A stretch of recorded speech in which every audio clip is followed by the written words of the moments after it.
Olá pessoal, tudo bem? Hoje a gente vai começar uma nova etapa do nosso curso, né? Vamos falar de circuitos sequenciais. Especificamente, a gente vai falar sobre flip-flops. Antes de falar sobre flip-flops, a gente precisa entender o que a gente estudou até agora. Até o momento, a gente estudou circuitos combinacionais, né? Então, vou escrever aqui combinacional. O que são circuitos combinacionais? São aqueles circuitos em que a saída só depende da entrada. Então, se a gente fosse escrever aqui, fosse desenhar um circuito caixa preta, a gente tem uma caixinha aqui, então a gente tem um circuito combinacional, a gente tem aqui entrada e a gente tem aqui a saída, tá? Então, é como se fosse dentro dessa caixinha aqui, como se a gente tivesse somente o processador aqui das entradas, tá? Entrada e aí gera saída. Perfeito. O que que tem aqui dessa entrada? A gente tem, na verdade, portas lógicas, né?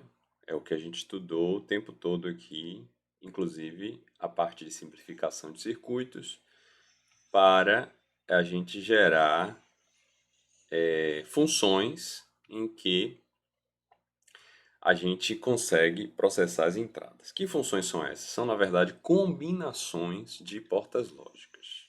Tá? Por isso que a gente fala que o nome do circuito é um circuito combinacional, ou seja, você combina portas lógicas, processa a entrada e a gente gera a saída. Tá? Ok. Agora a gente vai mudar um pouco essa lógica. A gente vai começar a criar circuitos em que ele tem memorização. Tá? Essa memorização é importante porque a gente precisa de memória, né? A gente precisa, de alguma forma, guardar, armazenar informações. Para que a gente obtenha isso, a gente vai trabalhar com um tipo de circuito chamado flip-flop. Tá? Então, a gente vai ver. Eu quero que vocês se concentrem aqui no vídeo, nessa parte esquerda do vídeo. Ou seja, nesse desenho aqui. Então, de maneira geral, um flip-flop, ele tem duas entradas, entrada 1 e entrada 2. A gente vai ver vários tipos de circuitos que são chamados de flip-flop. Tá? A gente vai ver, inclusive, a diferença entre latch e flip-flop. Tá? Eu vou dizer daqui a pouco. E na maior parte das vezes, ele tem aqui uma entrada clock, que é uma entrada de relógio, né? Se a gente for perceber a entrada de relógio, a gente já viu isso, né? É uma entrada como essa. Ou seja, é uma entrada em que o meu período é esse aqui, né? Ele é definidor da minha frequência, já que o meu período é igual a 1 sobre a frequência, né? E ele define a velocidade com que esses circuitos eles vão ser comutados, ou seja, eles vão ser modificados. A sua saída vai ser modificada.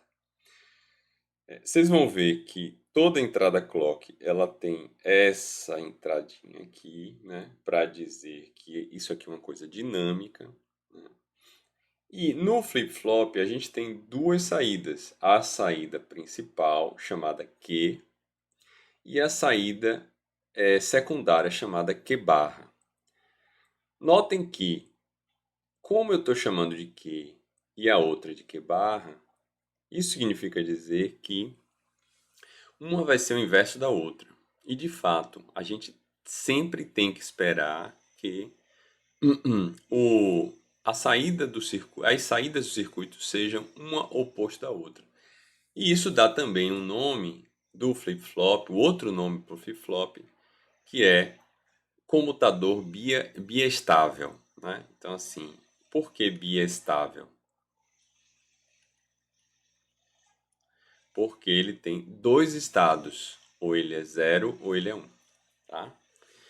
Então, quando que for igual a zero, Q barra tem que ser igual a 1. Quando Q for igual a 1, Q barra tem que ser igual a zero. Se a gente não tiver essa condição aqui, significa dizer que o nosso flip-flop ele pode ter estados que não são permitidos. E a gente vai ver alguns tipos de flip-flop criados logo no início, né, da criação do flip-flop, que possuem estados não permitidos. E a partir desses estados não permitidos, foi-se modificando o circuito e melhorando o circuito para não permitir mais esse tipo de estado.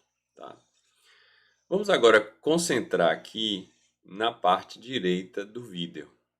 Tá? Na parte direita do vídeo, vocês podem perceber que existe um nome chamado flip-flop RS. O R é de reset e o S é de set. Tá? Então, quando um reseta, o outro seta. Ou seja, quando um vai para 0, o outro vai para 1. Quando o reset vai para 1, o outro vai para 0. Tá? A gente vai ter agora, para construir a tabela verdade dele, mais uma variável chamada Q anterior, chamada QA, que significa Q anterior, certo? Esse Q anterior é importante porque quando você liga o circuito, tá? Ele pode estar em qualquer estado, tá? Ele pode estar com Q igual a 0 e Q barra igual a 1, ou com Q igual a 1 e Q barra igual a 0. Você não sabe. Por que você não sabe? Aí a gente vai observar agora esse circuito aqui na parte direita inferior. Nesse circuito na parte direita inferior, a gente percebe agora a grande diferença do flip-flop dos circuitos sequenciais, né? Nomeadamente o flip-flop, para os circuitos combinacionais. No flip-flop, nos circuitos sequenciais, porque um circuito sequencial vai ser sempre constituído de pelo menos um flip-flop, tá? Mas ele pode ter mais flip-flops. Notem que agora vocês já conseguem fazer referência ao trabalho. Notem que quando vocês construíram um circuito aritmético, vocês construíram um circuito aritmético para somar ou subtrair apenas um bit, e depois juntou vários circuitos aritméticos para formar a soma ou a subtração de vários bits. Né? Aqui no flip-flop, a gente vai ver mais adiante que a gente consegue juntar vários flip-flops. Mas voltando aqui ao flip-flop, a gente pode perceber que a saída Q está ligada à porta NAND, que recebe também a entrada R. Assim como a saída Q barra está ligado na porta NAND, que recebe a entrada S. Portanto, você tem uma retroalimentação. E essa é a grande característica dos circuitos sequenciais, dos circuitos que trabalham com o flip-flop. Tá? Então, essa é a grande diferença. Você ligando a entrada e a saída, você tem estados intermediários. Que estados intermediários são esses? QA. A gente vai chamar de QA aqui, tá? E aqui, por outro lado, você tem o estado de saída final, que é o QF. Então, assim, você tem Q final, onde é o estado em que ele vai estabilizar. Então, no momento que ele estabiliza, ele chega ao Q final, tá? Então, a gente vai ver agora, a gente vai analisar esse circuito caso a caso, cada linha dessa aqui, da linha 0 até a linha 7, e a gente vai perceber como é que isso funciona. Mas antes da gente passar para a análise desse circuito, a gente vai também diferenciar LET de flip-flop. Vou chamar aqui de FF, tá? Então, você tem LET e flip-flop. O que é LET? LET é a mesma coisa. Vocês vão ouvir em alguns momentos LET, em alguns momentos flip-flop. Eu prefiro chamar tudo de flip-flop. Mas os autores diferenciam LET como sensível a nível e o flip-flop sensível à borda. Vocês vão ver o que é isso de sensível a nível, sensível à borda. Tem a ver com a entrada do circuito, né? Quando você entra no circuito, você entra com um trem de pulso, tá? Eu vou até desenhar aqui com outra cor. Então, você entra no circuito com um trem de pulso, né? Esse mesmo trem de pulso que a gente apontou aqui para o clock, né? Mas aqui você está o tempo todo, você não entra só com um dado e morre. Você não entra lá e fica. Você entra com vários dados e está tudo passando no computador e está tudo acontecendo ao mesmo tempo, numa velocidade monstruosa. Mas quando você entra aqui com esse dado, o nível está aqui e a borda tá aqui ou tá aqui. Ou seja, quando ele passa de 0 para 1, nesse tempo aqui de subida ou descida da borda, é o que a gente chama de borda. E quando ele estabiliza em 1, ou seja, nesse tempo aqui, certo? Nesse tempo em que ele está em 1, é o nível, ou nesse tempo que ele está em 0, é o nível. Tá? Então, a diferença é que o latch é sensível a nível e o flip-flop é sensível à borda. Mas aí a gente vai agora ver como é que funciona de fato esse circuito. Bom, então vamos analisar caso a caso do flip-flop que a gente chamou de RS. Né? S para 7 e R para R7. Tá? Tá aqui. Então, a gente vai analisar 7 casos referentes a cada uma das linhas dessa tabela. Tá? O caso 0 é referente à linha 1, ou à linha 0, no caso, né?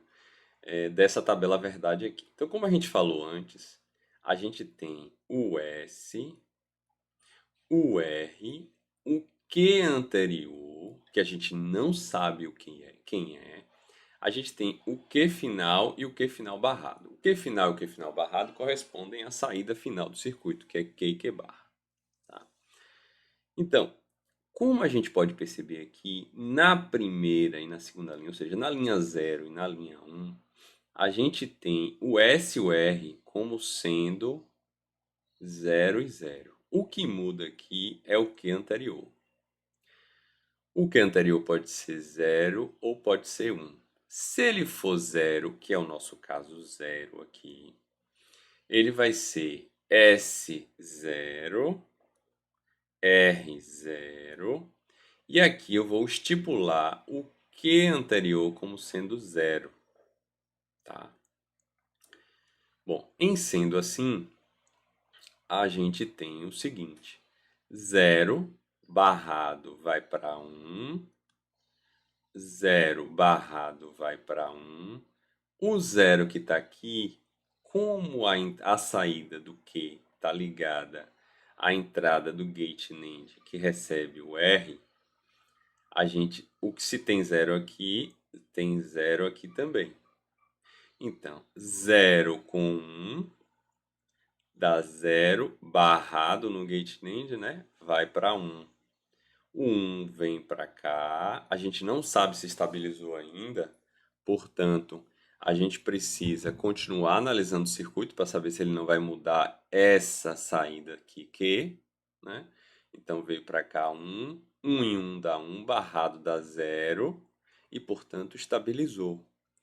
Se estabilizou, a gente pode perceber que se ele começou com um Q anterior 0, ele terminou com um Q final 0. Portanto, a gente pode dizer que Q final também é 0.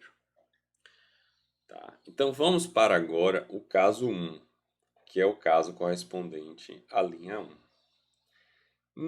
No caso 1, a gente tem a mesma coisa, 0, 0, então a gente já sabe, a gente pode ir já um pouco mais rápido, né? Assim, no sentido de que a gente já sabe os valores, aqui vai ser 1, aqui vai ser 1.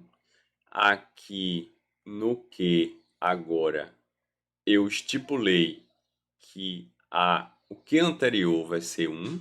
Portanto, aqui vai mudar, ou seja, aqui vai ser Q inicialmente 1, tá?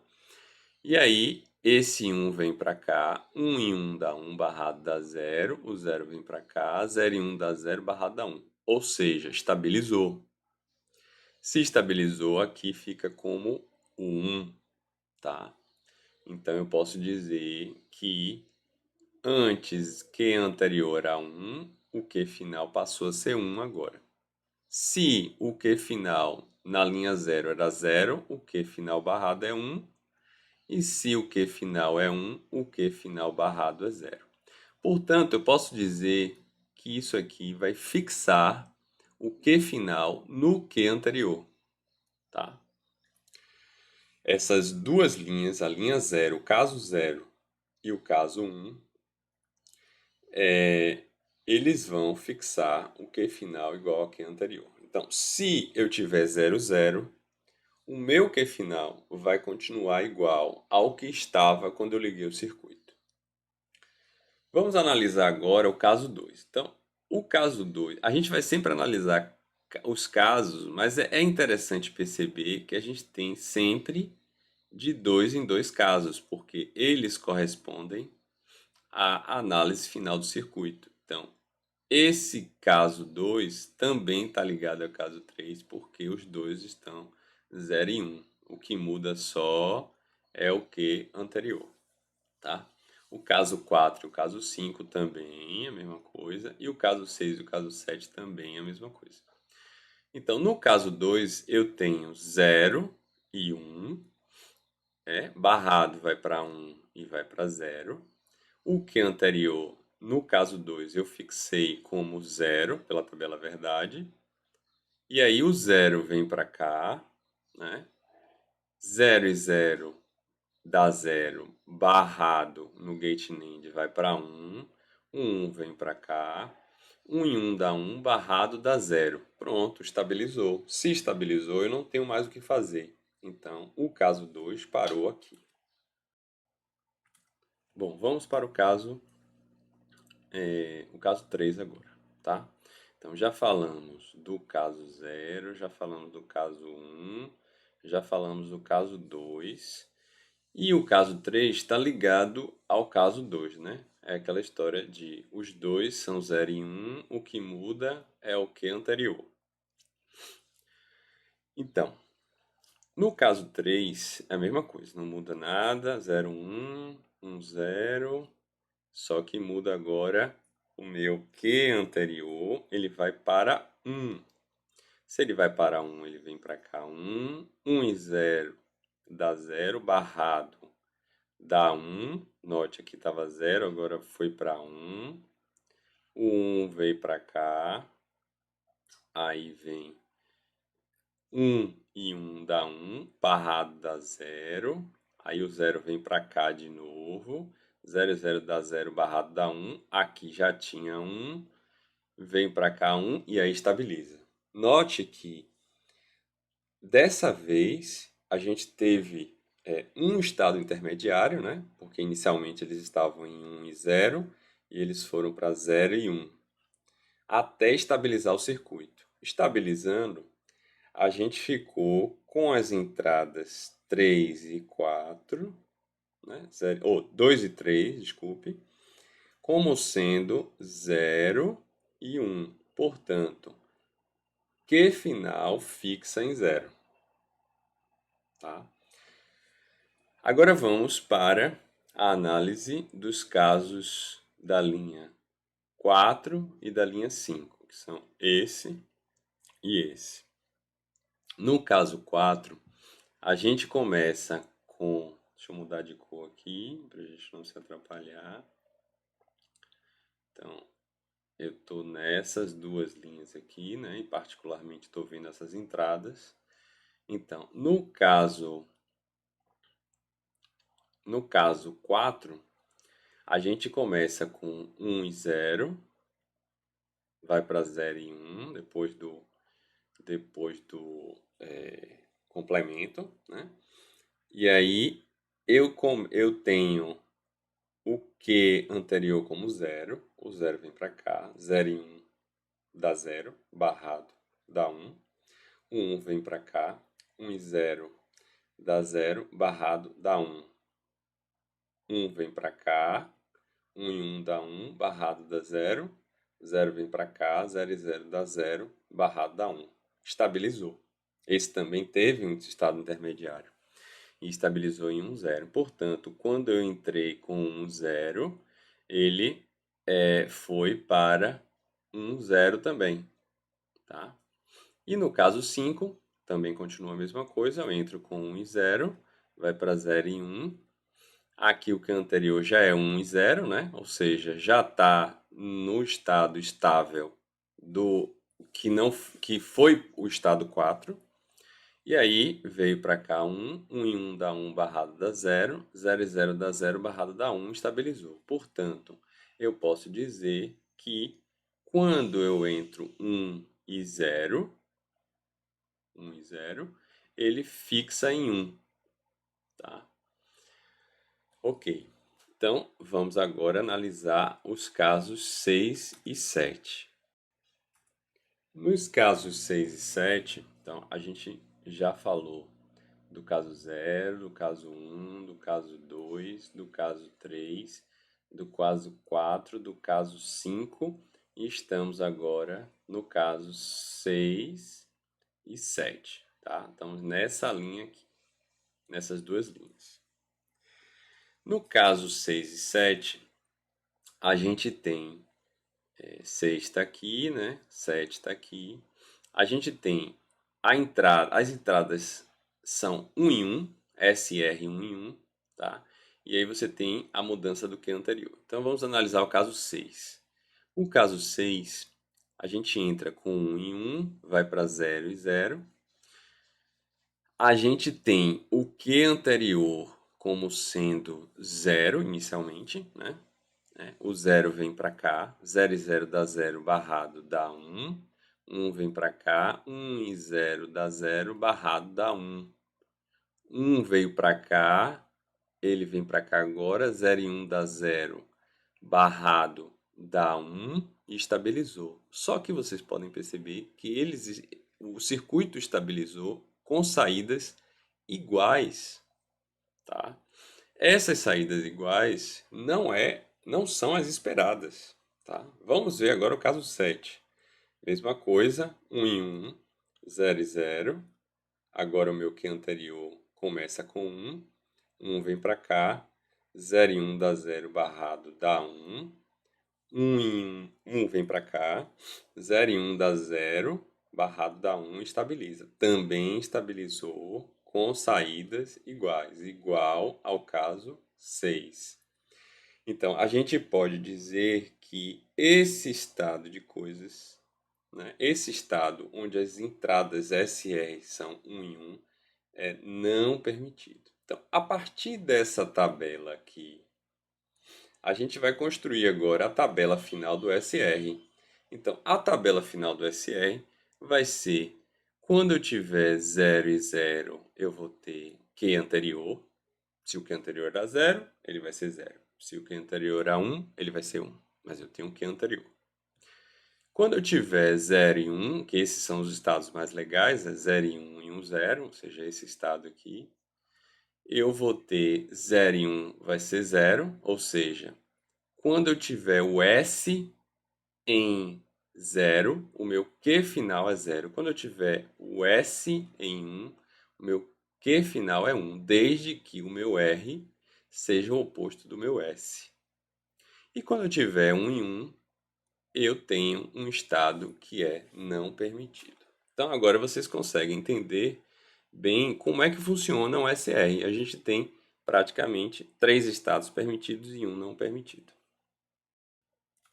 Agora vamos ver como é que funciona isso no Circuitverse. Então eu construí um circuito aqui que é exatamente aquele RS que a gente estava analisando. Então você tem aqui a entrada S, você tem aqui a entrada R, você tem a entrada Q e você tem a entrada Q complemento. Notem o seguinte, quando eu liguei o circuito, ele já estava funcionando com o Q anterior sendo zero. Tá vendo esse LED aqui do Q? Quando eu... E o Q complemento, o Q barra é 1, tá? Quando eu mudar o R para 1, ele continua o mesmo, porque 0 e 1 aqui na entrada vai dar 0 e 1 aqui na saída. Mas se eu mudar aqui para 1 e 1, ele vai para um estado não permitido. Esse estado não permitido acende os dois LEDs. Se eu levar o R para 0, ele leva também o Q barra para 0. E aí eu tenho mais uma vez o estado permitido, que é 1, 0 aqui na entrada, vai dar 1, 0 aqui na saída. Se eu agora levar o S para 0, eu continuo no mesmo estado. Por quê? Porque o Q final é igual ao Q anterior.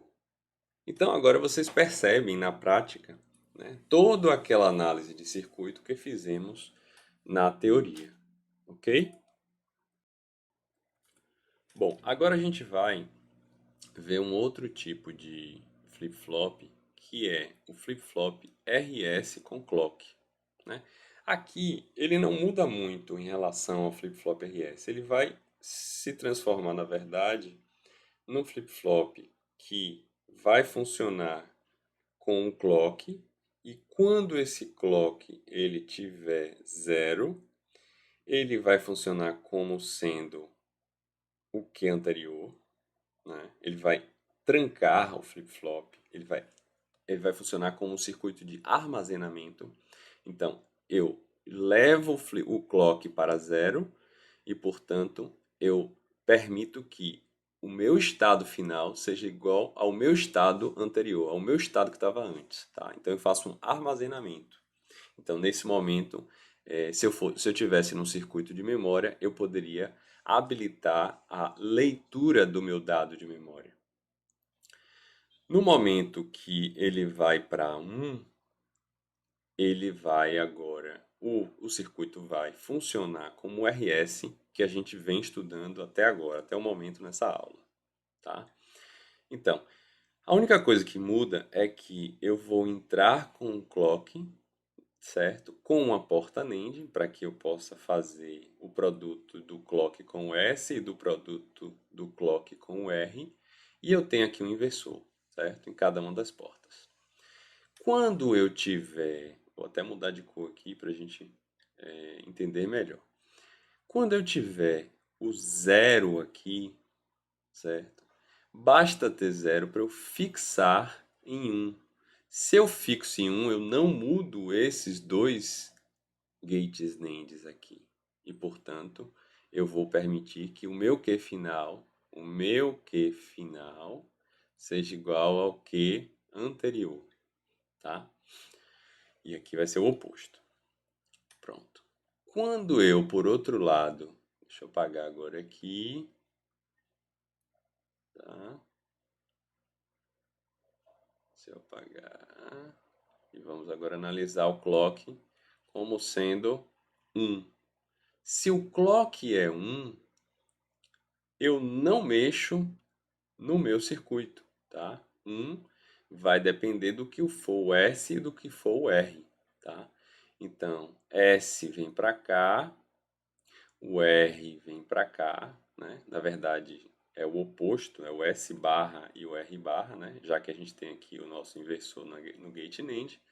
E aí ele vai funcionar como um RS. Então, o meu Q final é igual ao o funcionamento normal do RS. Uma coisa que a gente não pode esquecer aqui é o seguinte: quando eu criar a caixinha, né? Porque esse circuito aqui ele pode ser encapsulado. Lembra que vocês trabalharam com subcircuitos? Então eu posso encapsular esse circuito, dizer que aqui é a minha entrada S, a minha entrada R, aqui é meu Q, aqui é meu Q barra, né? Tá aqui como um inversor. E aqui é a minha entrada clock, isso aqui é um indicador de entrada dinâmica. Essa entrada aqui, ela vai sempre receber um trem de pulsos, tá? E se eu tiver. Aí sim eu tô falando agora de um verdadeiro flip-flop, porque ele vai ser sensível, nesse caso aqui, desse símbolo, à borda de subida. E nesse caso aqui de baixo, nesse símbolo, ele vai ser sensível à borda de descida, tá? Mas o resto funciona da mesma forma, seguindo essa lógica aqui. Quando for zero, ele trava o circuito e você pode fazer uma leitura de um bit, tá? É sempre um bit, isso aqui é um bit. Se a gente fosse botar um circuito, uma matriz de flip-flops, a gente vai ver isso mais adiante, a gente vai pensar isso como um circuito de memória e a gente vai também, é, no caso do clock ser 1, a gente também vai tornar agora ele escrita, né? Então, assim, quando eu levo o clock para 1, eu posso escrever um bit. Quando eu levo o clock para 0, eu posso ler um bit.